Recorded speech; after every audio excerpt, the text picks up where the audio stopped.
신앙적으로 살고 싶지만 회사에서도 그 신앙적으로 살지 못하게 하는 것이 지금 우리 모두가 살고 있는 사회입니다.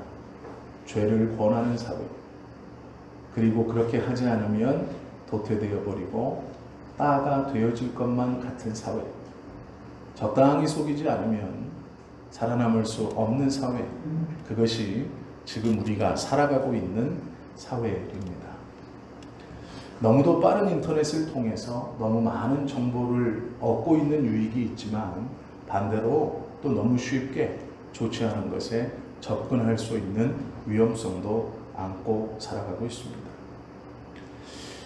이 시대에 롯의 삶을 좀 보려고 합니다. 어떻게 살았을까? 아니면 어떻게 살면 안 되는가를 좀 함께 보려고 합니다. 롯은 아브라함의 동생 하란의 아들이었습니다. 즉 아브라함의 아버지 데라는 아들이 2명이 있었습니다. 큰아들은 아브라함이었고 둘째 아들은 하란이었습니다. 아브라함의 동생인 하란에게 아들이 태어났습니다. 이게 롯입니다. 아브라함은 이 롯이 태어날 때까지 아들이 없었습니다. 하란이 갈대아 우르에서 아버지보다 또 형보다 먼저 죽습니다. 이제 조카 롯만 남겨진 것이죠. 아브라함이 보기에 자신의 동생의 아들이었고 자기는 아들이 없었으므로 이 롯을 아들처럼 돌봤을 것입니다. 롯도 큰아버지인 아브라함과 할아버지인 데라의 보살핌 속에서 자랐을 것입니다. 갈대아 우르에서 떠나서 하란이라는 도시에 정착할 때 롯은 자신의 아버지가 물려준 재산을 다 싸들고 할아버지와 아버지를 쫓아서 자신의 아버지와 이름이 같은 하란이라는 도시에 정착해서 함께 삽니다. 그리고 그곳에서 할아버지인 데라가 죽고 아브라함이 그 집안의 가장이 되었을 때 나는 이곳에서 살지 않고 약속의 땅인 가나안으로 가겠다 라고 말하며 짐을 쌀 때 롯도 자신의 큰 아버지인 아브라함을 따라갑니다. 그렇게 해서 가나안까지 가게 되었습니다. 아브라함과 함께하는 가나안의 삶은 녹록지 않았습니다. 하나님께서 주신 약속의 땅이라면 기름지고 풍요로워야 함에도 불구하고 그 땅에는 이미 강대한 원주민들이 살고 있었을 뿐 아니라 아브라함이 도착해서 자리도 잡기 전에 큰 흉년이 들었습니다. 약속의 땅임에도 불구하고 아브라함에게는 땅 한 평 주어지지 못했습니다. 물론 롯도 마찬가지입니다. 아브라함이 어느 날 이 가뭄이 심하니 우리가 풍요한 애굽으로 내려가자라고 말을 하고 애굽으로 짐을 싸 내려가기 시작합니다. 롯도 그 아브라함을 따라갑니다. 우리가 아시는 것처럼 애굽에 도착한 아브라함에게 큰 일이 생겼습니다. 그것이 무엇이냐면 아브라함의 부인인 사라가 너무 이쁜 겁니다. 그래서 애굽 왕 바로가 사라를 자신의 부인으로 삼으려고 했습니다. 다른 남편 같으면 내 부인입니다 라고 얘기했을 법도 한데 아브라함은 자신의 부인의 미모 때문에 자기가 죽임을 당할까 두려워 누이라고 거짓말을 합니다. 그리고 애굽 왕 바로는 그 말에 기뻐하여서 아브라함에게 많은 돈을 주고 부인을 데리고 갑니다. 그것을 롯도 지켜보고 있었습니다. 시간이 얼마 지나서 사라를 단장시키고 애굽 왕 바로는 자신의 부인으로 삼으려고 했을 때 성경에 보면 하나님께서 바로와 그 집안에 큰 재앙을 내리셨다라고 말합니다. 그런데 그 이유는 사례 때문이다라고 정확하게 기록하고 있습니다. 바로가 아브라함을 불러 내가 어찌 나에게 이렇게 악하게 하느냐? 네가 나에게 왔을 때 내가 너를 선대하였고 많은 돈을 주었는데 너는 어찌 너의 부인을 너의 누이라 속여 나에게 이 큰 일을 당하게 하느냐 라고 말합니다. 그리고 부인을 데려가라 라고 말하고 더 많은 돈을 아브라함에게 쥐어줍니다. 이것은 그때 당시 풍습과 좀 관계가 있습니다. 어떠한 잘못을 범했을 때 지위가 높은 사람이 지위가 낮은 사람에게 그 잘못이 나 때문에 벌어진 것이 아니라는 것을 증명하는 방법 중 하나로 오히려 너 때문에 이런 일을 당했다 라고 해서 보상을 요구하는 게 아니라 그 일을 당한 사람이 보상을 해주면서 이 죄와 나는 무관하다, 이 잘못과 나는 무관하다 라고 하는 풍습이 있었습니다. 바로는 왕이었기 때문에 많은 돈을 아브라함에게 또 주면서 이 사건은 나와는 무관하다 이야기합니다. 조카 롯은 그것을 보고 있었습니다. 롯이 아브라함을 따라다니면서 아브라함이 그렇게 말씀했던 하나님에 대한 신앙, 약속의 땅으로 가자 했을 때 따라와서 보았던 약속의 땅은 아브라함이 말한 것처럼 살기 좋은 땅이 아니었습니다. 그러나 이제 아브라함의 거짓말을 통해서 하나님이 자기의 백성을 그럼에도 불구하고 얼마나 사랑하고 계시는가를 롯이 보게 됩니다. 그것을 통해서 그 사건 가운데 롯은 아브라함이 전하는 하나님이 무엇인가를 생각해 보게 됩니다. 그리고 이 둘은 다시 애굽을 떠나 가나안으로 올라왔습니다. 가나안으로 올라와 아브라함은 바로에게 받은 많은 재산을 가지고 있었고 또 원래 자신의 아버지인 데라의 재산을 물려받아 부요한 삶을 누리고 있었습니다. 조카 롯도 자신의 아버지인 하란에게서 물려받은 재산을 가지고 있었기 때문에 한 가문의 대표격으로 많은 부를 누리고 있었습니다. 어느 순간 서로의 양떼가 너무 많아져 한정적으로 있는 풀을 서로 뜯기기 위해 종들끼리 싸우기 시작했고 그것이 아브라함의 귀에 들어갑니다. 그리고 조카를 불러 제안을 합니다. 이 땅은 넓은 땅이니 내가 원하는 대로 가면 나는 반대쪽으로 가겠다라고 말합니다. 롯은 그 얘기를 듣고 사방을 둘러봅니다. 그리고 그때 그의 눈에 한 곳이 들어옵니다. 눈에 들어온 그곳은 물이 풍부했고 풀이 많았으며 하나님께서 태초에 만들어 자신들의 조상인 아담과 하와를 두셨다고 하는 에덴 동산처럼 보였습니다. 너무나 푸르스름하고 맑은 물이 흐르고 있는 그곳, 그리고 보기에도 튼튼해 보이는 성 2개가 눈에 들어왔습니다. 그 성의 이름이 소돔과 고모라입니다. 롯은 아브라함을 따라오면서 지냈던 천막 생활이 좀 지겨웠던 것도 같습니다. 이제 성벽 안으로 들어가 그 두텁고 아름다운 성벽 안에서 이 부요한 것을 가지고 좀 평안하게 살아보겠다 생각한 것 같습니다. 저 넓은 목초지에 양떼를 키우며 좀 부요한 생활을 이어가면 좋겠다 생각한 것 같습니다. 롯은 아브라함에게 이야기합니다. 내가 저곳으로 가겠습니다. 아브라함은 그러면 나는 반대쪽으로 가겠다 말합니다. 롯은 그렇게 해서 소돔성으로 들어가게 되었습니다. 이것이 롯이 아브라함과 찢어져서 다른 삶을 살게 되는 이야기입니다. 문제는 롯의 시각에는 푸르른 초원은 잘 볼 수 있는 눈이 있었습니다. 크고 두터운 성벽을 구분하는 눈은 있었습니다. 그런데 문제가 있습니다. 시대를 분별하는 영적인 안목이 롯에게는 없었습니다. 외형적으로 그렇게 아름답고 좋은 땅, 두터운 성벽으로 이민족에게서 자기들을 보호할 수 있을 거라고 믿었던 그 성벽 안의 생활은 엉망이었습니다. 롯에게 그 소돔 땅에서의 삶은 육신의 평안함은 있었지만 심령의 괴로움이 나날이 더해가는 시간이었습니다. 성경은 롯을 의인이라고 말합니다.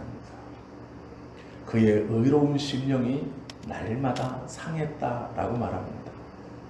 왜 그의 마음이 계속 상함을 받았는가?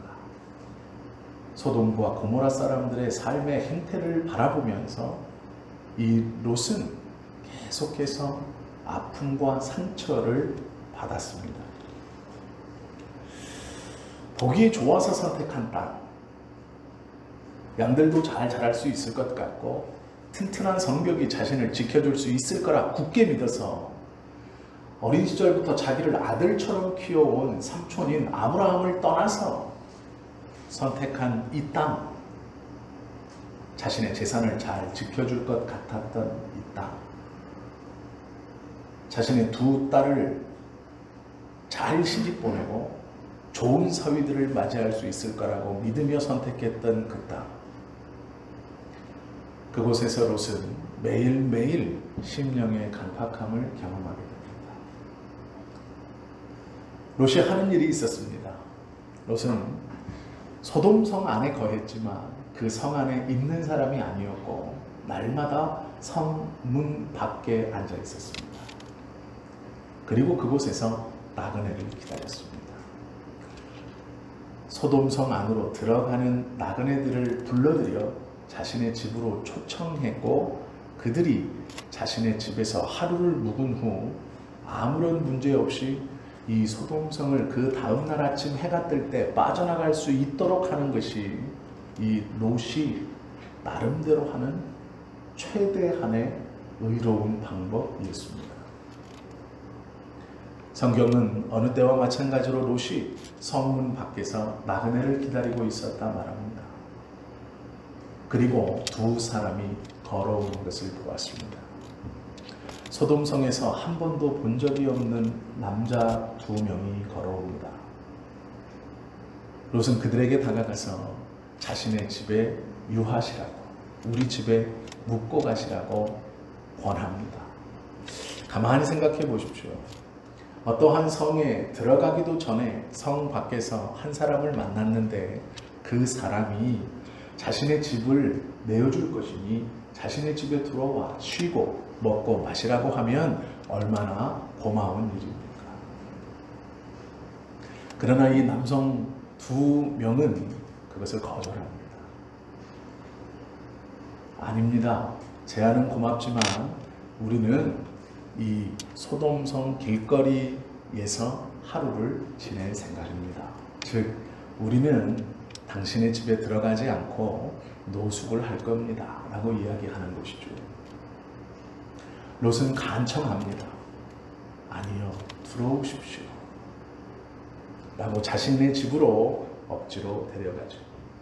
그 이야기가 창세기 13장 10절과 11절 다음에 계속 나오는 이야기입니다. 외형적으로 좋은 땅을 선택했고 그 땅에 들어가 살면서 외형적인 풍요함과 내적인 갈등을 느끼며 살아가는 롯이었습니다. 어느 날 그는 두 남성을 보게 되고 그 남성을 자신의 집으로 초청합니다. 그런데 문제가 생겼습니다.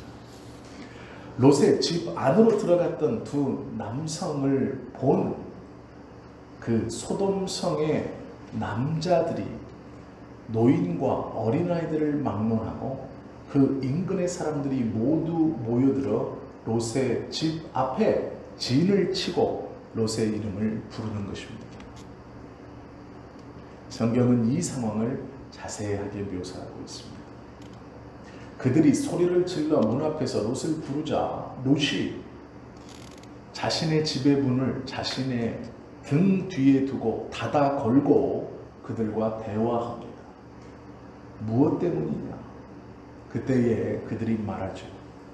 너희의 집에 들어간 두 남자를 우리에게로 데려오라. 우리가 상관하겠다라고 말합니다. 그곳에 모여있는 노인과 어린아이 모두가 그 두 남성을 상관하겠다라고 말합니다. 상관이라는 것은 성관계를 하겠다라는 뜻입니다.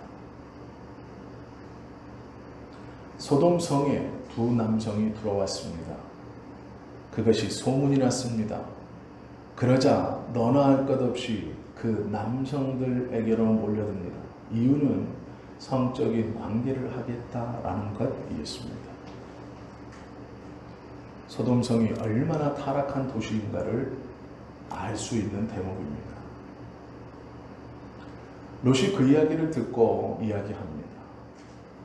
나에게는 아직 남자를 알지 못하는 딸 둘이 있는데 내가 그 딸들을 너희에게 내어줄 터이니 너희의 눈에 좋은 대로 하라 라고 말합니다. 그때에 그들은 그 딸들은 소용이 없고 그 남자들을 우리에게로 데려오라 라고 말합니다. 아시는 분은 아시지만 이 두 남자의 정체는 천사였습니다. 소돔과 고모라를 멸망시키기 위해서 지금 이 소돔성에 온 것이죠. 가만히 생각해 보십시오. 천사가 사람에게 보여줌으로 지금 사람과 함께 이야기하고 사람과 함께 먹고 마시고 있습니다. 그냥 우리가 생각만 해도 그들이 남자임에도 불구하고 참 보기에 좋았을 것 같습니다. 지금 우리의 생각만으로도 그럼 그 시대의 사람들의 눈에는 어떻게 보였겠습니까? 그들의 외형적인 보기 좋음이 천사가 사람에게 보여주는 모습으로 나타나 있는데 그의 외형들이 어땠겠습니까? 그러니 그것을 보고 노소를 불문하고 모여들어 관계하겠다 롯의 집 앞에 모여있는 것입니다. 롯이 문을 잠고 안으로 들어갔습니다. 그러자 그들은 롯의 집 대문의 문을 부실 듯이 흔듭니다.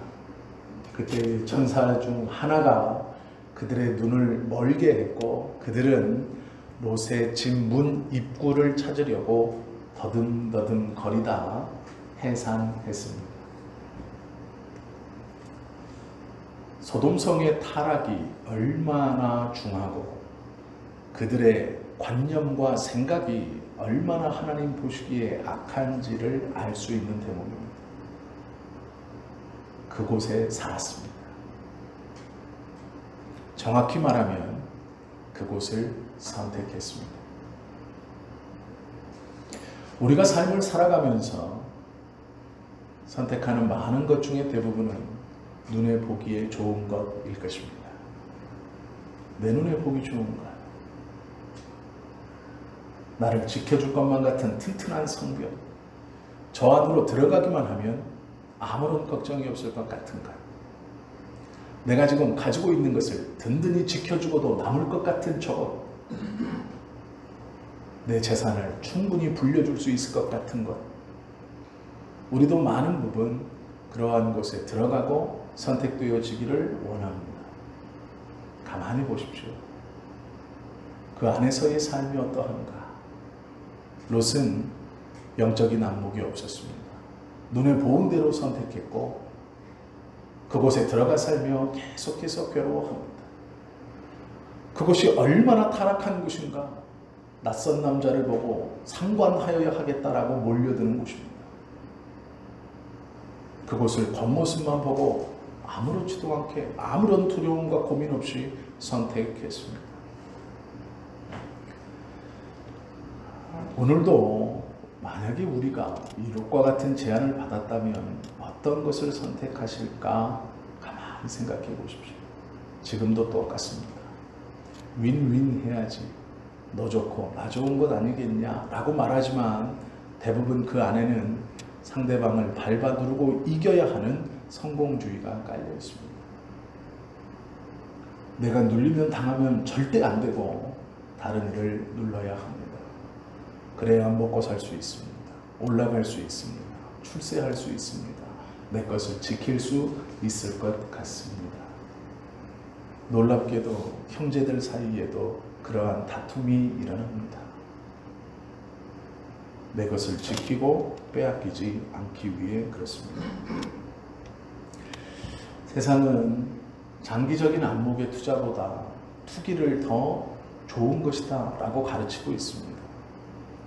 돈을 벌면 된 것 아니냐 라고 말하고 있습니다.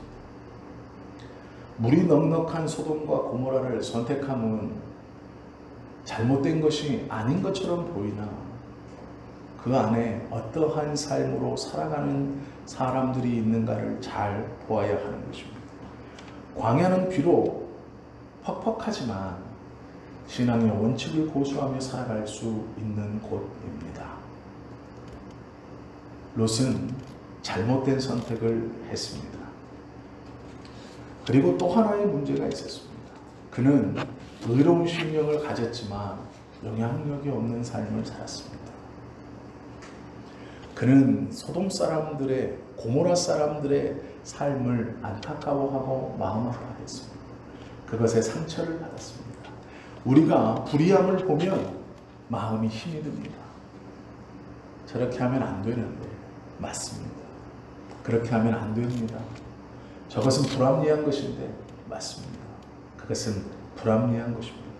그런데 문제는 그것이 불합리하다는 것은 알고 있는데 나는 그 불합리함을 바꾸기에 아무런 영향력이 없는 삶을 롯과 같이 살고 있다는 데에 문제가 있습니다. 베드로후서 2장 7절과 8절에 보면 무법한 자들의 음란한 행실로 말미암아 고통당하는 의로운 롯을 건지셨으니 라고 말합니다. 이는 이 의인이 그들 중에 거하여 날마다 저 불법한 행실을 보고 들으므로 그 의로운 심령이 상했다라고 말합니다. 이게 우리의 모습일 것입니다. 아닌데, 저 모습은 아닌데, 저렇게 살아가는 것은 아닌데, 맞습니다. 아닙니다. 절대로 그렇게 살아가서는 안 됩니다. 그런데 문제는 아닌 것은 알겠는데 바꿀 수 없다는 것입니다. 바꾸려고 하지 않는다라는 것입니다.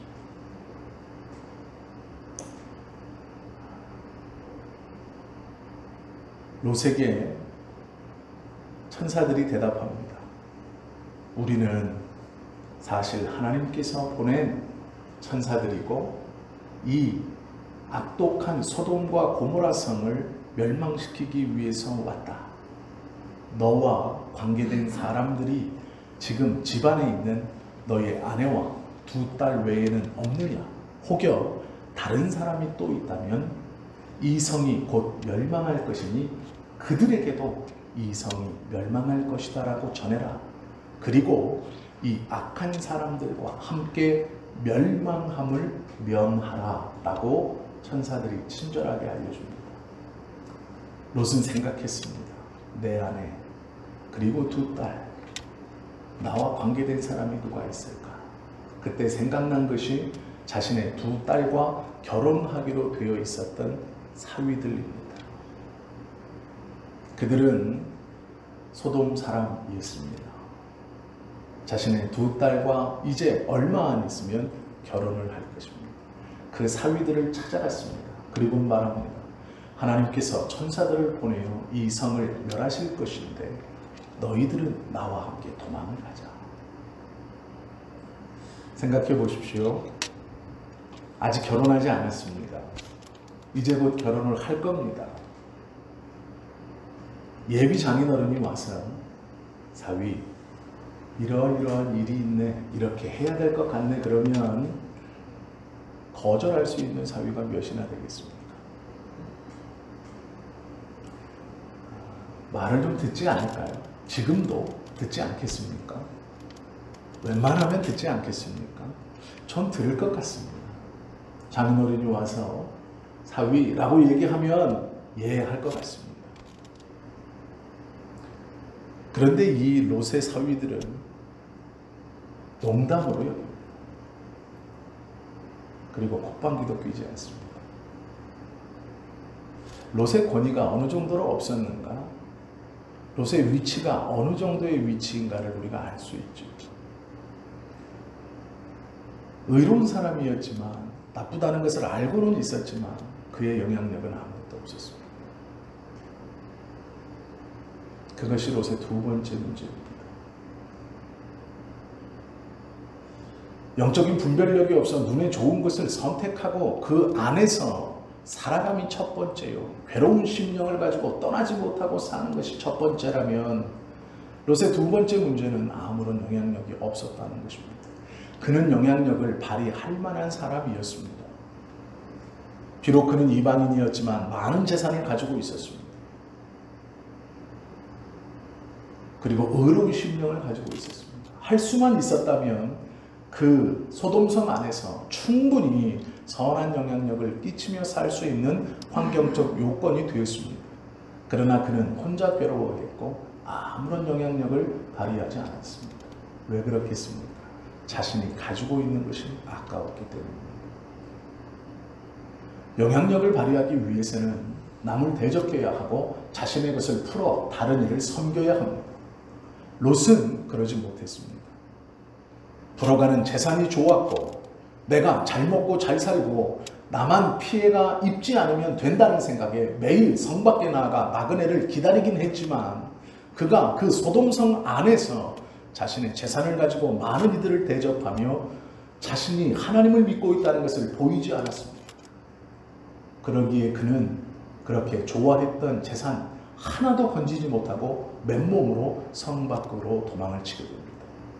가만히 보셔야 됩니다. 하나님께서 우리에게 주시는 의로운 마음으로 이 세상을 보고 가정을 보고 직장을 보고 우리의 인간관계를 보고 괴로울 수 있습니다. 저러면 안 되는데 이것은 불의한 것인데 맞습니다. 그러나 나에게 아무런 피해가 오지 않으면 어쩔 수 없지 라고 살아가고 있다면 가만히 이 이야기의 마지막을 보십시오. 그는 아무것도 가지지 못하고 그 성을 쫓겨납니다. 그 성에서 도망칩니다. 하나님이 허락해 주신 그 놀라운 부를 가지고 자신이 먹고 사는 일에 나는 피해를 보지 않으면 된다는 생각에 안이하게 했던 그 하루하루가 쌓여 결국 아무것도 갖지 못하고 쫓겨납니다. 아무것도 손에 쥐지 못하고 도망칩니다. 자신의 그 긴 방랑의 생활을 함께했던 아내는 뒤를 돌아보아 소금 기둥이 되어버립니다.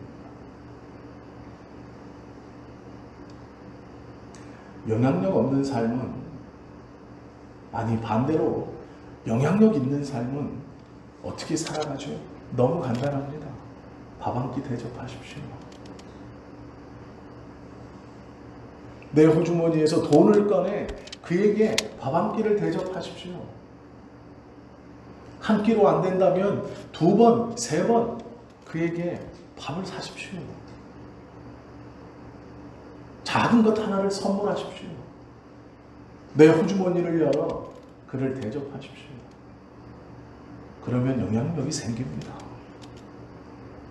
나에게 잘해주고 선으로 대하는 사람의 말을 사람들은 듣게 되어 있습니다. 잘못된 것인데, 잘못 가고 있는데 왜요? 내 호주머니를 열기 싫거든요. 열어봐야 저 사람은 나에게 자기 호주머니를 열지 않을 것 같거든요. 내가 누리고 있는 이것이 손해볼 필요가 뭐가 있습니까? 잘 생각하셔야 됩니다. 하나님께서 지금 그에게 호주머니를 열라고 우리가 가지고 있는 것을 허락하시고 계신 것입니다. 영향력 없는 삶을 살아가는 그리스도인들, 저를 포함해서 어느 순간 아무것도 없이 내가 그렇게 붙들고 있고 나를 안전하게 지켜줄 거라는 그 성벽 밖으로 도망칠 날이 어느 순간 임할지 모릅니다. 영적인 분별력이 없다면 지혜롭기라도 하셔야 됩니다. 기도를 많이 해서 영적인 사람이 되지 못한다면 자신의 것을 베풀어 다른 이에게 영향력 있는 삶을, 즉 사람이 좋은 삶을 살아가시면 그나마 반절은 50점은 맞고 살아가는 겁니다. 롯은 베풀지 않았습니다. 그 부를 자신을 위해서만 썼습니다. 그리고 결국 아무것도 손에 쥐지 못하고 도망칩니다. 사위들도 장인어른의 말을 무시합니다. 롯의 삶이 우리의 삶이 되지 않아야 합니다. 의로운 사람이었지만 마음은 그렇지 않지만 아무것도 하지 못하고 이 세상 가운데 그냥 휩쓸려서 그냥 나만 손에 안 보면 되지, 나만 쓸려가지 않으면 되지, 그러한 생각으로 어리석은 신앙 안에 살아가면 안 된다라는 것입니다. 영적인 영향력이 없는 너무도 나약한 모습, 그 모습으로 살아가서는 안 됩니다. 믿는 사람은 하나님께서 주신 것을 가지고 이 땅에서 지혜롭게 살아가야 할 책임이 있습니다. 다른 이에게 선한 영향력을 끼치는 것은 어렵지 않습니다. 지갑을 열면 됩니다. 그것이 시작입니다. 마음으로만 그러면 안 되는데 라고만 생각하시면 안 됩니다. 말씀을 좀 마치겠습니다. 그런데 두 가지를 기억하십시오. 우리가 살아가면서 꼭 기억해야 할 두 가지가 있습니다. 하나는 롯의 이야기처럼 하나님의 심판이 분명히 있을 것이다 라는 것입니다. 어느 날 정산할 날이 올 거라는 것입니다. 내가 예수를 믿고 상한 심령으로 살아가는 이 세상, 그러나 나의 것을 지키고 아까워 베풀지 못하고 영향력이 없는 삶을 살아간다면 어느 날 하나님의 심판은 이 롯의 삶에서 일어났던 것처럼 우리에게도 동일하게 일어날 것입니다. 왜 롯의 이야기를 하면서 베드로후서 2장 3절은 그들이 탐심으로써 라고 말하는지를 기억하셔야 됩니다. 탐심으로써, 욕심이 그 안에 있어서 자신의 것을 쥐고 싶은, 뺏기지 않고 싶은, 더 갖고 싶은 마음이 있어서 하나님의 심판이 있다는 것을 잊어버립니다. 그러기에 베풀지 않고 쥐고만 있는 거죠. 그들에게 탐심이 있어서. 두 번째는 복음의 능력입니다. 내가 무엇 할 수 있겠어? 내가 밥 한 끼를 산다고 뭐가 달라지겠어? 내가 저에게 작은 선물을 한다고 뭐가 바뀌겠어? 아니요. 우리가 밥 한 끼 사는 것, 내가 밥 한 끼 사는 것은 아무것도 할 수 없지만 복음을 믿는 데가 밥을 사는 것은 다른 것입니다. 저의 배고픔이 불쌍해서 밥 한 끼를 사는 것은 저의 한 끼의 배부름을 해결해 줄 수 있지만 내 마음속에